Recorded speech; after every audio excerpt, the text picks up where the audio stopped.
Civil code का मतलब इतना हुआ, ये आपकी लाइफ में तब आएगा जब आपकी शादी की बातचीत शुरू होगी। सामान्यतया जब शादी की बातचीत शुरू होती है तो पहला सवाल यही होता है, लड़का कितने साल का है, लड़की कितने साल की है। यहीं से बातचीत शुरू होती है, बेटा कितने का है, बेटी कितने की है। यहीं से यूनिफॉर्म सिविल कोड आपकी लाइफ में एंटर करेगा। और अगर शादी सक्सेसफुल हो गई तो यूनिफॉर्म सिविल कोड वहीं खत्म हो गया। बस शादी हुई और शादी अगर सफल रही तो आपका यूनिफॉर्म सिविल कोड फिर आपके लिए कोई ज़रूरत नहीं पड़ेगी, उसकी कोई मतलब आपके मायने नहीं रखता। लेकिन अगर शादी सफल नहीं हुई तब इसमें आगे भी चलेगा। तो जब शादी विवाह की बातचीत होती तो पहला सवाल होता है लड़का कितनी साल की, लड़की कितने साल की। भारत में लड़कियों की शादी की मिनिमम एज 18 साल है। बाल विवाह एक्ट में भी यही लिखा हुआ है। लड़कों की शादी की उम्र 21 साल है, लेकिन इस सबके ऊपर अप्लीकेबल नहीं है। तो इसलिए मेरा यह मानना है कि जैसे दुनिया के 125 देशों में शादी विवाह की उम्र सबकी समान होती है, कहीं 18 है, कहीं 19 है, कहीं 20 है। लेकिन जब मैंने 2018 में PIL फाइल किया था, उस समय मैंने रिसर्च किया था, तो दुनिया के 125 देशों में शादी विवाह की उम्र समान है। ज़्यादातर 18, 19, 20 है, कुछ 20 है, कुछ की 21 भी है। जो भी शादी की उम्र हो, अलग अलग क्यों होनी चाहिए? ऐसा नहीं होना चाहिए ना कि अगर एक ही फ्लोर पे 4 फ्लैट हैं तो फ्लैट नंबर 1 में शादी की एज जो है 18 हो, फ्लैट नंबर 2 में शादी की उम्र 9 साल हो या 14 साल हो। ये नहीं होना चाहिए, ये ज़रूरत भी नहीं है। आपका WHO मना कर चुका है, नेशनल ह्यूमन राइट कमीशन मना कर चुका है, UN के कन्वेंशन कहते हैं बाल विवाह रोको, बाल विवाह के ऊपर कानून भी है। तो बस इतना करना है कि वो बाल विवाह का कानून सब पे लागू हो जाए, छूट नहीं मिलनी चाहिए। बाल विवाह तो सबके लिए पाप है, आज की डेट में ठीक नहीं है, आज की जरूरत नहीं है, नहीं है तो नहीं है, सबके लिए होना चाहिए। अगर शादी सफल हो गई, आपका रोल खत्म। अगर शादी आगे बढ़ी तब आएगा नेक्स्ट प्रोसेस कि भाई हमें शादी का रजिस्ट्रेशन हो गया। नेक्स्ट आता है कि शादी तोड़ना है कि नहीं। अगर शादी तोड़ना है तो कैसे कैसे तोड़ना है। स्वाभाविक सी बात है, दुनिया में एक भी सेकुलर कंट्री ऐसा नहीं है जहां आज मौखिक तलाक हो रहा हो, जहां मौखिक डिवोर्स हो रहा हो। जिन देशों में रूल ऑफ लॉ है, जिन देशों में संविधान है, जिन देशों में सेकुलरिज्म है, वहां पे विवाह तोड़ने के लिए आपको थ्रू कोर्ट ही जाना पड़ेगा। Extra judicial divorce complete ban है।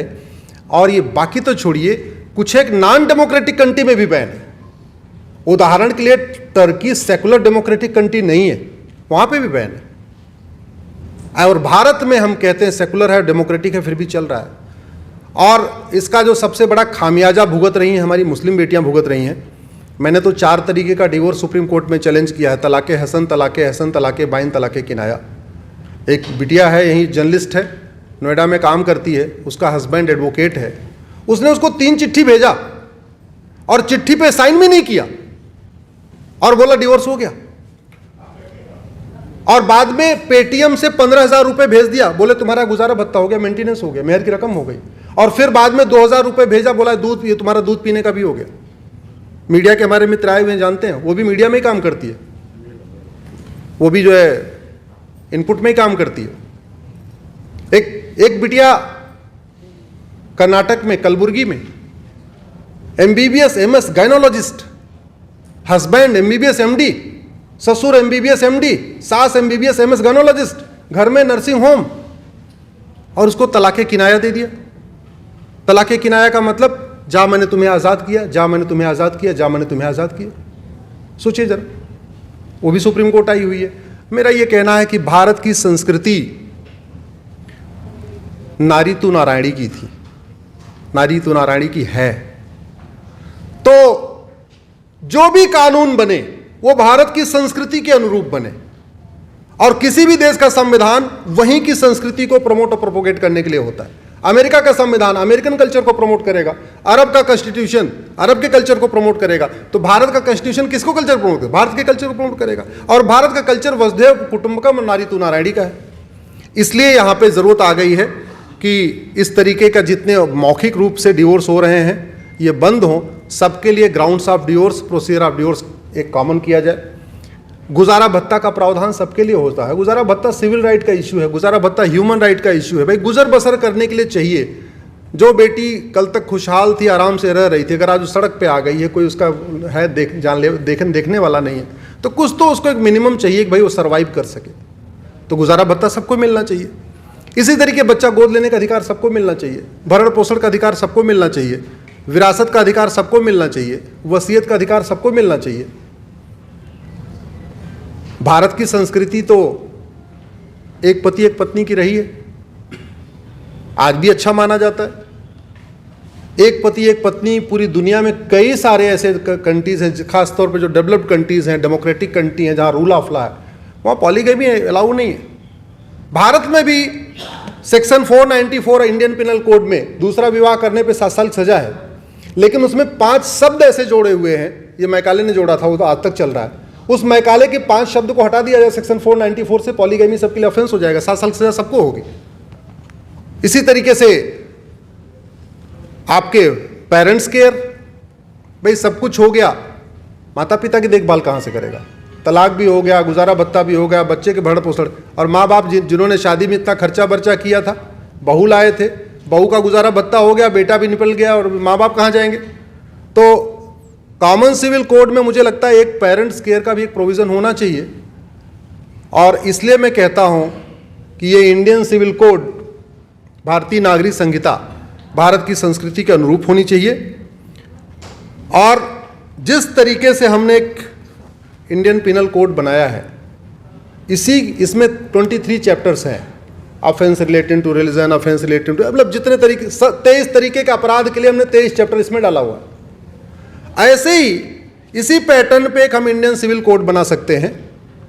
उस इंडियन सिविल कोड में chapter number 1 age of marriage हो सकता है, chapter number 2 process of marriage registration हो सकता है, chapter number 3 grounds of divorce, procedure of divorce हो सकता है, chapter number 4 grounds of maintenance, procedure of maintenance हो सकता है, chapter number 5 grounds of adoption, guardianship हो सकता है, बच्चा कैसे कैसे गोद लेना है, कैसे अडॉप्ट करना है, chapter number 6 grounds of succession हो सकता है, प्रोसीजर ऑफ सक्सेशन हो सकता है, chapter 8 grounds of divorce, grounds of inheritance, procedure of inheritance हो सकता है, चैप्टर नंबर 9 उसमें पेरेंट्स केयर हो सकता है। और मेरा तो व्यक्तिगत मत यह है कि इसमें अगर चाहें, जैसा कॉन्स्टिट्यूशन के शेड्यूल 3 में लिखा है population control and family planning, तो उसमें 10वां चैप्टर 2 चाइल्ड नॉर्म भी डाला जा सकता है, हम दो, हमारे दो, सबके दो। तो एक कंप्लीट अपने आप में इंडियन पिनल कोड बनेगा जो सबके लिए लागू होगा, और 21वीं सदी में इसकी ज़रूरत भी है।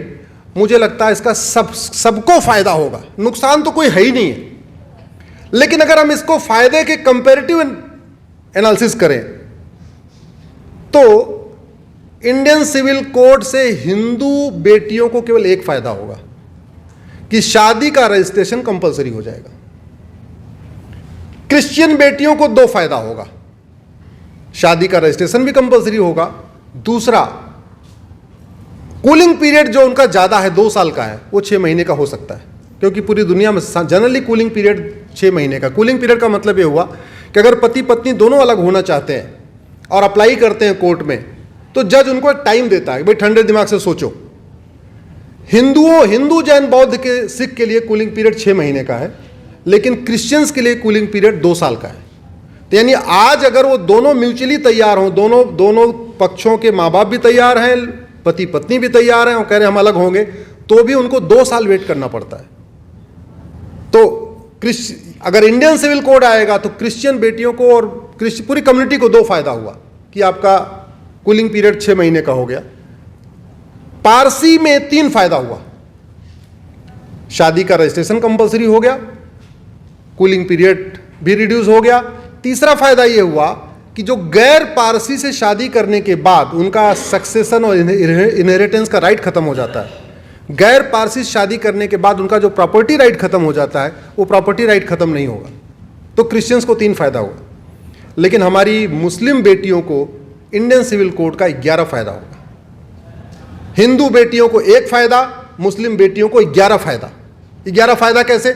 शादी विवाह की उम्र 18 साल या 19 साल या 20 साल हो जाएगी, फायदा सबसे ज्यादा किसको हुआ? मुस्लिम बेटियों को। कि हिंदू, जैन, बौद्ध, सिख में पहले 18 चल रही है। मुस्लिम बेटियों की जो शादी की एज है वो प्यूबर्टी है, पीरियड आ गया।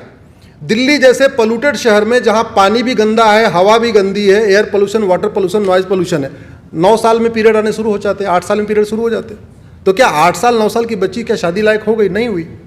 तो इसलिए अगर 18 साल होगी तो वह स्वाभाविक सी बात है, जो फिजिकली भी मैच्योर होगी, मेंटली भी मैच्योर होगी, उसकी कम से कम 12वीं तक की पढ़ाई भी हो चुकी होगी। इसलिए मैं कहता हूं कि इंडियन सिविल कोड का सबसे ज़्यादा फायदा 11 मुस्लिम बेटियों को मिलेगा। शादी विवाह की उम्र समान होगी, सबसे ज़्यादा फायदा मुस्लिम बेटियों को। Grounds of divorce, procedure of divorce common हो जाएगा, सबसे ज़्यादा फायदा मुस्लिम बेटियों को। मेंटेनेंस, गुजारा भत्ता सबको मिलेगा, उसका फायदा मुस्लिम बेटियों को। बच्चा गोद लेने का अधिकार मिल जाएगा, उसका सबसे ज़्यादा फायदा मुस्लिम बेटियों को। बच्चों के भरण पोषण का अधिकार मिल जाएगा, उसका सबसे ज़्यादा फायदा मुस्लिम बेटियों को। विरासत का एक समान अधिकार मिलेगा, उसका सबसे ज़्यादा फायदा मुस्लिम बेटियों को। वसीयत का एक समान अधिकार मिलेगा, उसका सबसे ज़्यादा फायदा मुस्लिम बेटियों को। एक पति एक पत्नी का नियम लागू होगा, उसका सबसे ज़्यादा फायदा मुस्लिम बेटियों को। हम दो हमारे दो लागू होगा, सबसे ज़्यादा फायदा मुस्लिम बेटियों को। माता पिता की देखभाल का अधिकार मिलेगा, उसका भी सबसे ज़्यादा फायदा मुस्लिम बेटियों को।